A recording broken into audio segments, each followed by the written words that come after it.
why most men are scared of us. Like, we don't bite. And if you lose access to a woman for speaking, then she wasn't your woman to begin with. Like, y'all men need to stop being scared of rejection. Right? You're not gonna from it. Learn to build courage and keep it moving. Like, there's a bunch of women out here. Do you think majority of women are happy for their friends' marriage, or are they jealous? No, they not. That's why they try to get in your ear every chance you get. They get, are you kidding me? They want what you have. I don't trust women. I don't trust single women around my man, my house, or anything. Because given the opportunity, they're looking in a window and they're seeing your happiness or what you're letting them know, and they want that.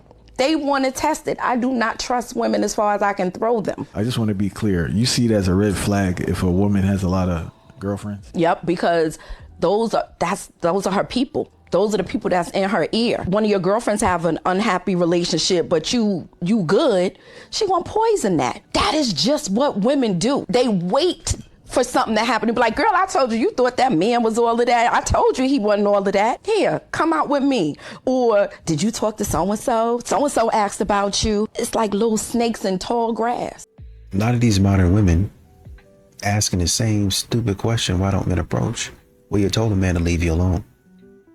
Yeah, well, you know, the creepy man. Well, the creepy men are going to still approach. A lot of times it's the men that heard what you're saying. They say, oh, well, let me leave her alone. I don't want to cause any problems. Those are the men that have stayed away. And now you're stuck. Okay, can we really talk about for 1 minute? Why are men not pushing women into bars anymore? Because they can't. Are you guys really that scared? Because we strictly go to the bars because we literally want to be approached. I'm not there just to hang out with my friends. Yes, I want to see my friends, but I am also there because I want to talk to people. So unfortunately for a lot of men, they have approached women at bars and stuff or with friends, and they think, okay, these women want to be approached, but then they're told by those women, don't approach me, don't talk to me, I'm hanging out with my friends. And unfortunately for women like you who genuinely do want to be approached, he has no idea if you're that type of woman or not. So that's why you should approach first. If you see a guy that you find attractive, say so.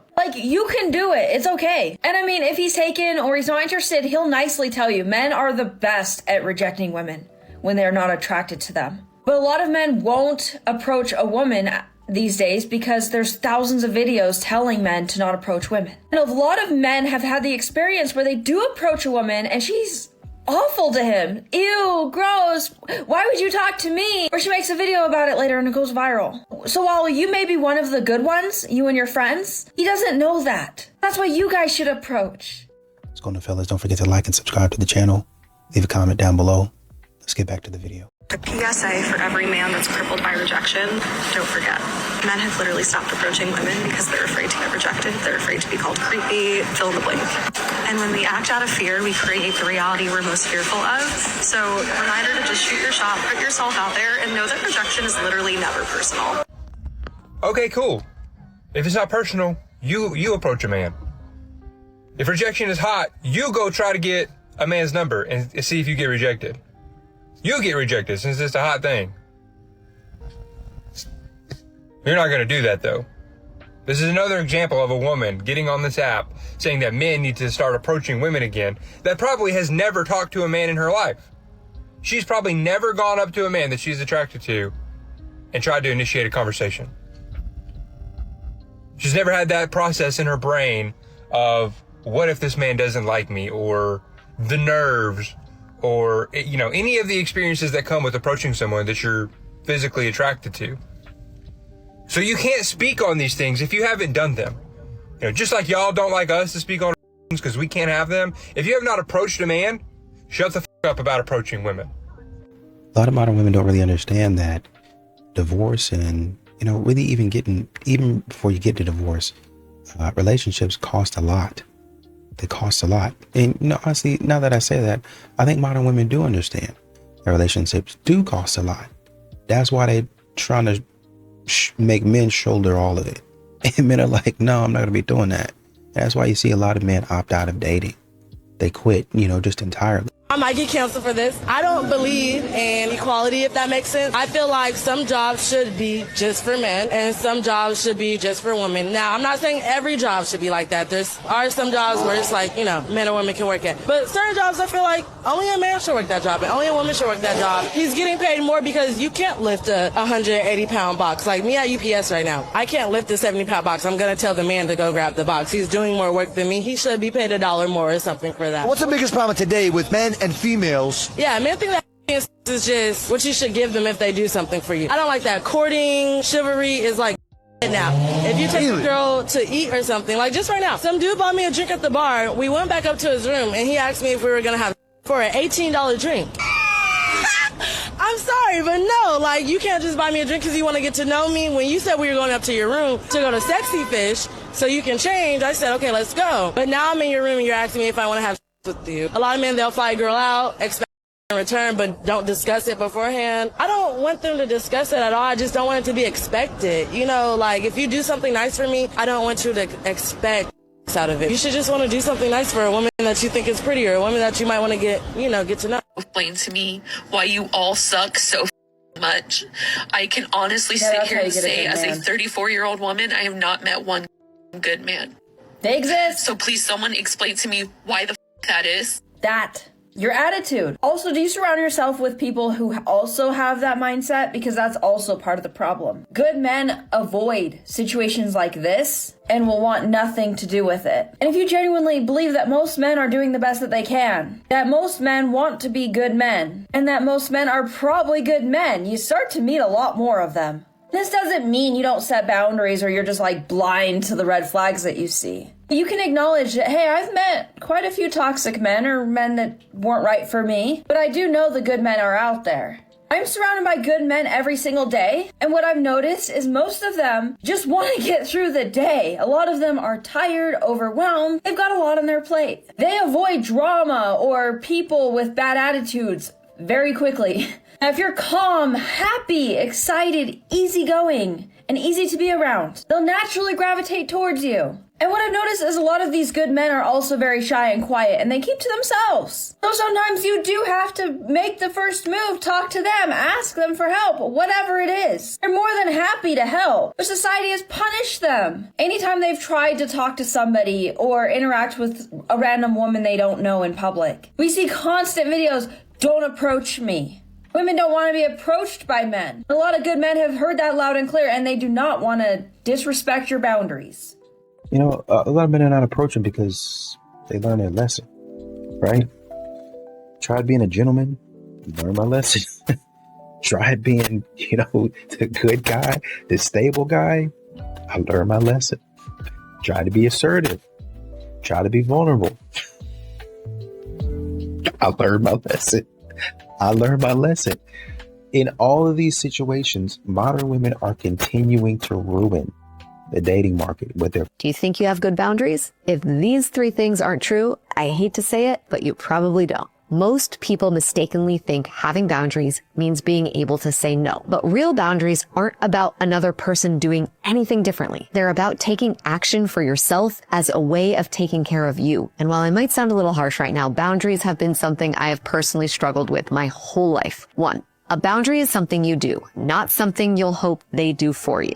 Not a boundary. You need to stop raising your voice. Actual boundary. If the conversation gets loud, I'm going to step out and come back once we both calm down. If you're waiting for them to change so you feel safe, that's not a boundary. That's a wish and a prayer and also feels like punishment. 2, speaking of punishment, a boundary doesn't punish, it protects. So, not a boundary. If you don't text me back, I'm blocking you. Actual boundary. When I don't hear from you after we've had a hard conversation, I spiral. So next time, I'm going to take space and focus on calming my nervous system before trying to reconnect. 3, a boundary is about consistency, not a dramatic declaration. I'm done. I can't do this anymore. Until next week. Actual boundary. I love you, and I also know I've been tolerating things that leave me feeling resentful. I'm going to start doing things differently so I can stay in this relationship with more integrity. Healthy boundaries aren't ultimatums. They're agreements you make and keep with yourself. And there's a lot of women out there that complain about, the bystander effect in men and how men don't really help out anymore. But it's not really a man's responsibility. But the way that you guys talk, and the way that you guys act, a man doesn't really have any influence. So why am I going to be paying for something that I didn't create? Why am I going to be solving a problem that I didn't get myself into? I can help out here and there, but I'm not your security guard. How the partnership works is figuring out, this would be the best way to ask, right? Like, so for you to tell Ellen, if you said when would be a good time to connect, or in the morning, let's look at our schedules and see when would be a good time to connect. And then don't get all appointment about it. You gotta have some ease and life and 5 kids. Yeah, sometimes the connection I need doesn't need to be a solid 30 minutes together. It's just a moment of looking at each other happily and embracing for a second. You know, and if I don't get that at all throughout the day, I'm feeling like we're roommates. Yes. I'm starting to be, hello, I thought I was like the love of your life. And he's like, what? We're just like doing the stuff we have to do today. Stair hugs. A version of stair hugs. Dan's like 9 inches taller than I am. And so we do stair hugs. Just stare. You want a stair hug? Yeah. And then I go into position with the quick fix connecting that can happen many times. And then the thing about not feeling like roommates, just hold it for like 2 or 3 seconds longer. Like kiss. Kiss and put your consciousness awareness in your lips. Talk about keeping the embers going. Which when the embers are going, it feels like you feel like lovers. You're not roommates, you're lovers. I can't remember last time I had sex, but I know we're lovers. Because it's a feel, it's an energy. It's a hum. There's that, yeah. It's a hum, it's a spark, and it's taking the time to be present to the other person. And you know, I think modern women have to understand that you can't have it both ways. You've been loud and clear for literal years. Don't approach me in public. It's harassment. And men heard the message and they stopped. Simple as that. And now, for some reason, modern women are confused about why men are not approaching them. You created this situation. And then you're going to blame men for following the rules that you set. That doesn't make any sense. Think about what you're talking about. Men melt when a woman speaks softly. But a lot of women don't want to hear that because they think being sweet makes them look weak. But that's a huge mistake because a woman's greatest power is her softness. Think about it. If he wanted another alpha energy in his house, he would have married another man. So if you ever have caught yourself thinking, he never does anything that I ask him to, it's probably because you talk to him like you're another guy challenging. Try using your feminine, soft, lighter tone of voice more often and just watch how differently he treats you. She's absolutely right. Femininity is softness. It's not weakness. The sad truth is that we have become so masculine in our culture because we've been taught by the feminists that we can do everything a man can do. We don't need a man to open our car door. We can do that ourselves, which is true. There's a lot of things we can do ourselves. But I, for one, I don't want to do everything myself, even though I can. I want my husband to do those things. Masculine energy provides, protects, conquers, gives. Feminine energy responds, receives, follows their lead. It's not about taking, it's about receiving what a man has to provide. Men bond with women over what a woman receives from him. It's not through it's through what you're able to receive. Generally speaking, most masculine, healthy men have way more to give than a woman has the capacity to receive, truth be told. Men, stop giving women everything that they say that they want. Give them what they actually need. When you chase and fulfill every single desire that she expresses, you signal low mate value. You slip into people-pleasing mode, which automatically puts her on what? A pedestal. So in other words, treat her like royalty and she'll treat you like a peasant. Attraction is not logical, my dudes. It's emotional and evolutionary. And decades of research in evolutionary psychology show that women are instinctively drawn to 3 core traits: high confidence, strong leadership, emotional stability. When you over pursue and make yourself too available, you destroy the scarcity. Then psychological reactance kicks in, which means people pull away from whatever feels forced or guaranteed. So what does she actually need? She needs a strong frame to grow inside of. You must be that container that she can flourish in. So invest in yourself relentlessly. Elevate your status, sharpen your mind, build your life, and be the strength that she needs. Men who perceive themselves as high mate value naturally set higher standards and become magnetic without even trying. So act from abundance and never need validation. When she pulls back, don't chase. Just give her space. Scarcity reignites desire. That is basic biology. You're either the man that she needs or you're not. Stop chasing, start becoming. She'll either enter your world or she won't. And that is the raw and real truth. Why is it that after a breakup, your ex can move on super quick, start dating someone new, and treating them better than they treated you? This is what happened after my 11-year relationship ended. My ex started dating a new girl within a matter of weeks, and it literally ripped my heart into shreds to see this. That was my first bad. I should not have followed him on social media after our breakup, but that's a whole different video. We can talk about that later. Regardless, seeing him move on and treat this new girl in ways that he didn't treat me broke my heart. I was like, how are you all going on trips together and you're taking her around your friends and you're doing these things that you would have never done with me, but you're doing them with her, someone you don't even know, someone who doesn't love you, someone who doesn't know you, and you're treating her like a princess, but you wouldn't have treated me like that? Felt like such a big injustice, and it honestly tore me up. But you want to know one of the main reasons why people do this? It actually comes down to protecting their own self-concept.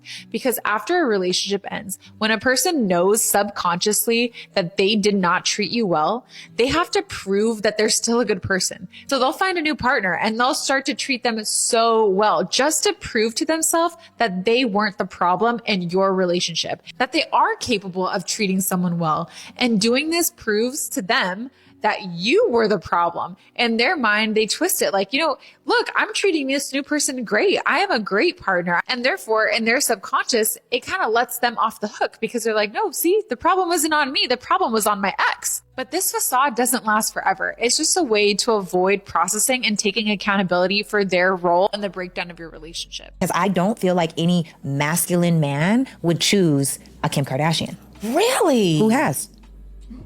Name one.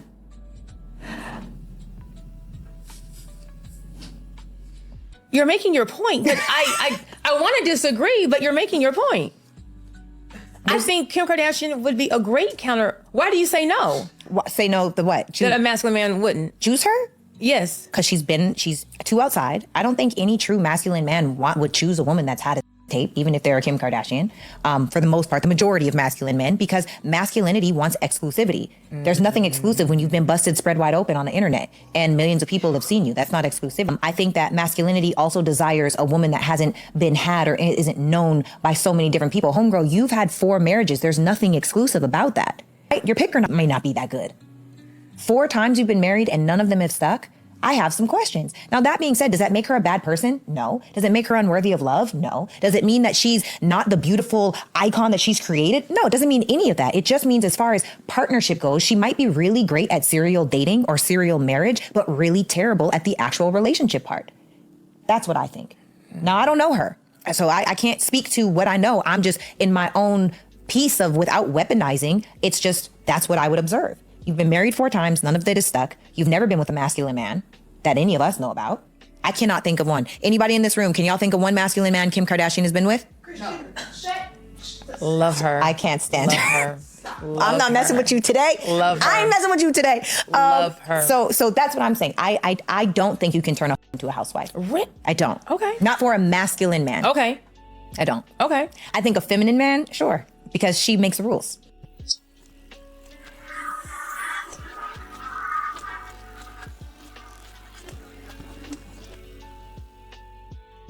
Your wife has vultures circling at work right now.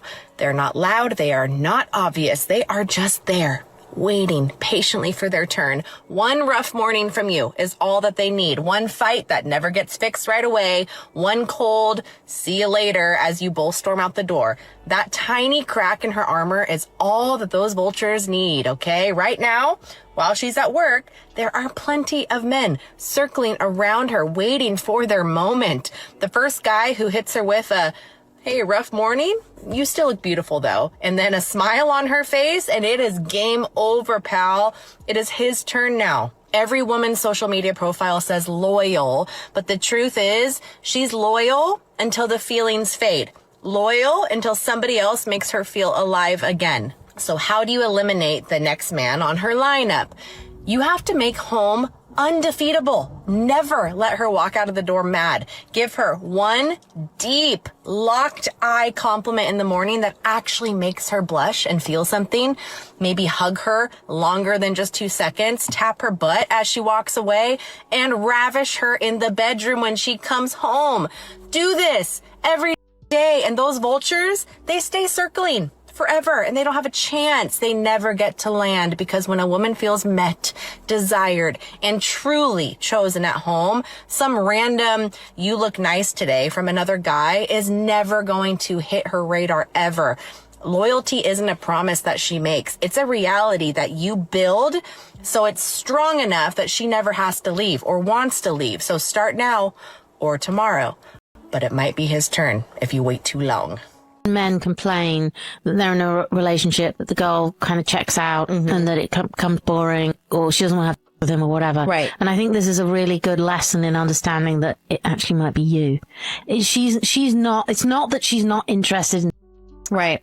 It's just that the environment that you're both creating or whatever, I mean, she doesn't want to. It's not that she doesn't want to have sex.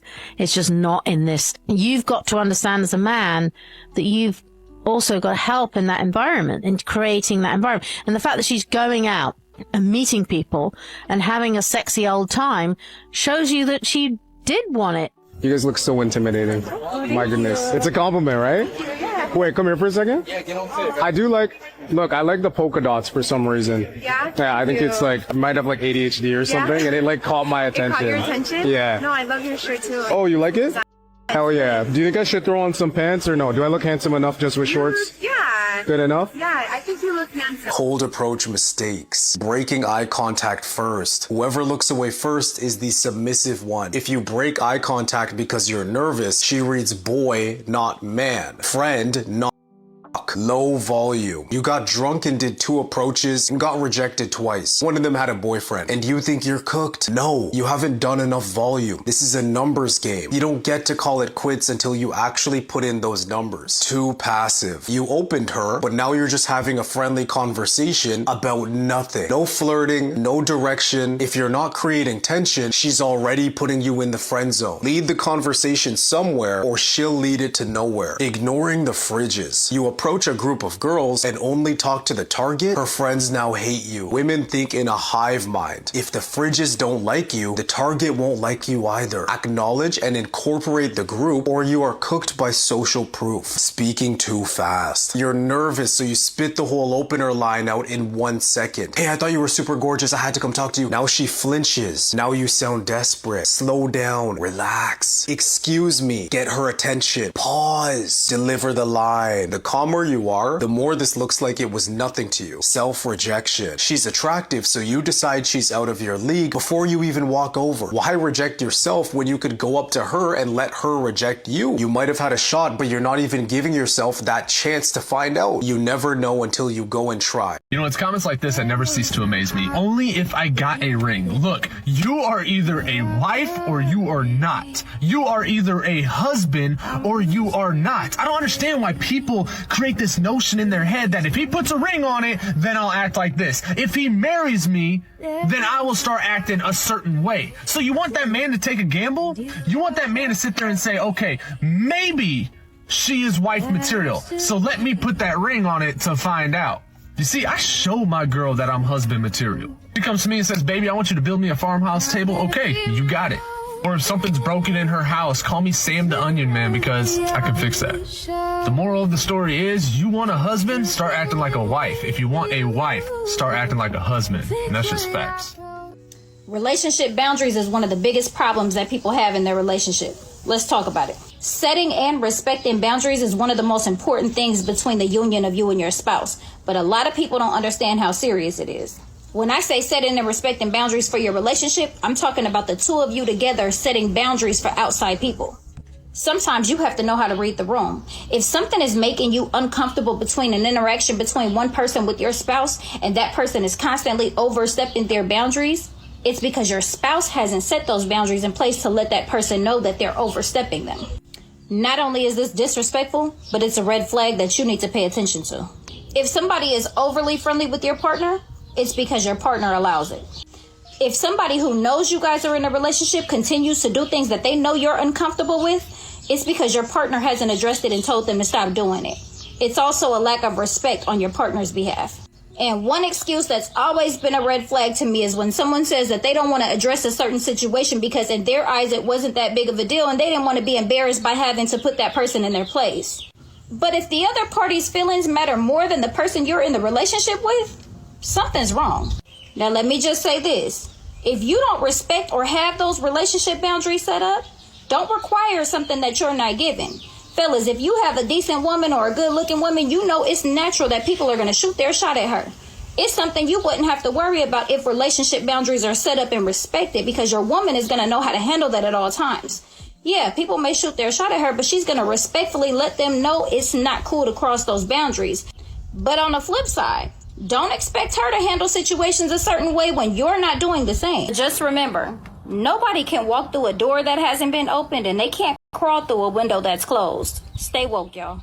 Unfortunately, ladies, I have to say that I agree with some men. We have made it really hard for men to approach us. We have so many double standards, it's actually crazy. Hear me out. You want him to approach you, but when he approaches you, you feel disrespected. Let's unpack that for a second. If a man wants to sleep with you, why are you feeling disrespected? You are now taking past experiences and projecting it onto this man, and he might be a great man. First off, let's acknowledge that there is shame for women. That's the first thing. So if you feel shameful for wanting such a thing, that's yours, and you're projecting it onto him. Second thing, if you think that doing that means you're disrespecting yourself, that is a belief that you have. And third, you might just have the belief that if a man wants to sleep with you, he is disrespecting you. But then also, if he doesn't hit on you and doesn't court you, you're upset about it.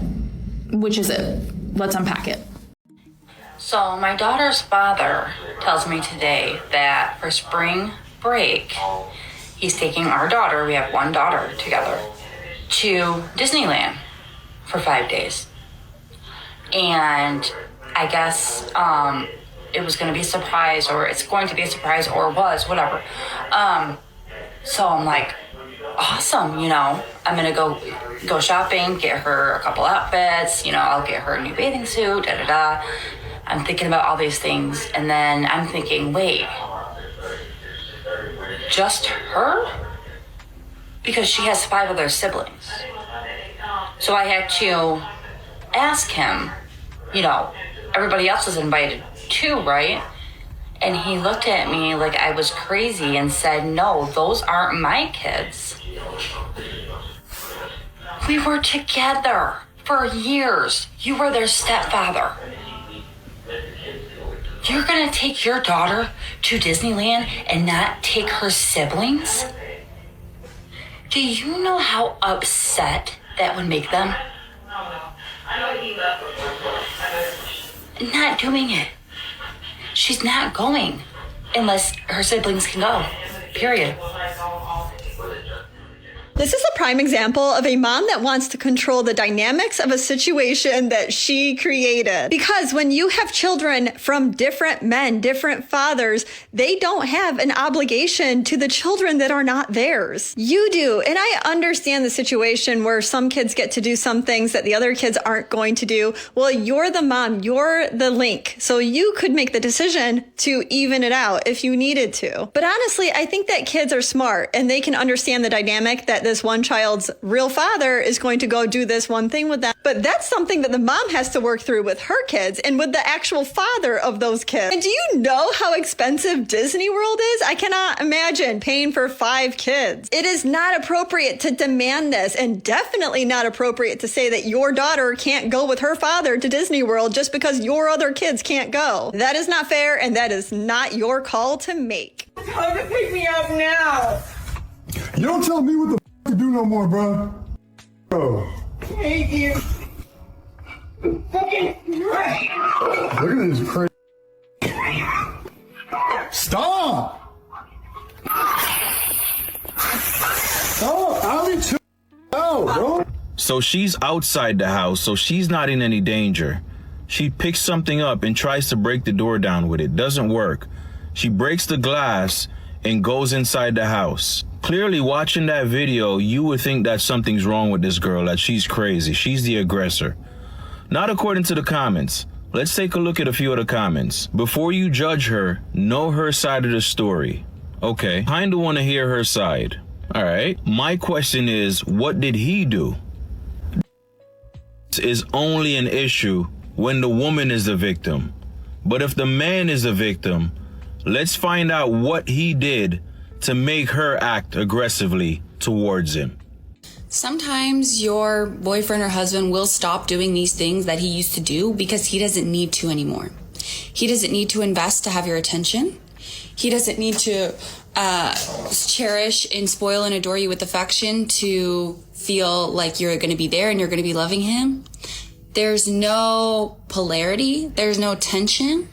You're not doing you. You're so focused on him and you think, yeah, I'm never going to leave him. And we're just so comfortable that there is nothing pushing him to do that. He thinks, well, I don't need to, things are fine just the way they are. Men don't do things that they don't need to do. And they don't do things that don't come with some kind of reward for them in the end. So if you're already freely there for him, giving him everything he could ever want, being his servant, giving him all the affection all day long, yada, yada, yada, all your attention's on him all the time, there's no reward for him in planning a date, in getting you a gift, in going above and beyond for you. There's no reward. So there's no point for him to do it. And if your response to me is, well, I don't want to play any games, I just want to be, well then, this is what happens when you don't play games. This is what happens. They give up, they get complacent, they get lazy, because there's no motivation. There's no reason for him to do anything. So you got to start being more selfish. You got to start leaving him alone. Just mind your own business, not to be mean. Just leave him alone, mind your own business, get a hobby, get something to do, stop centering your life around him, stop focusing on him, stop asking him to plan dates for you. Fill up your own weekend, fill up your own calendar. Don't let your time and your life revolve around him.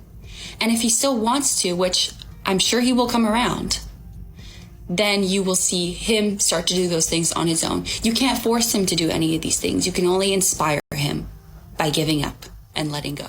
I don't know about you, but I think guys put themselves in the friend zone. I don't think women do it. Because to me, if a guy is placed in the friend zone, he has placed himself in there because he had the anticipation that he was going to date a woman or get to sleep with a woman, and she said no. So it's easier for him to put a label on the rejection so that he doesn't feel rejected, and then that places the blame on the woman because she's the one who said no. If a woman says no, it's because she's not interested. If she's not interested, it's not because you're not a good person, it's just that you're not a match for her. So as a guy, you need to be able to understand that you are going to have rejections. That's just part of the process. And it doesn't mean that we've friend zoned you or we've put you in the nice guy category. You've placed yourself there in order to feel better about a situation in which you were rejected. And again, it's okay to be rejected. It's just a redirection saying that you are not a fit for said person. But if you want to continue to pursue said person and you are still attracted to said person and you say, well, you friend zoned me, you're the one saying that the woman said no and you didn't feel good about it. Do you think I'm right or do you think I'm wrong? Put it in the comments.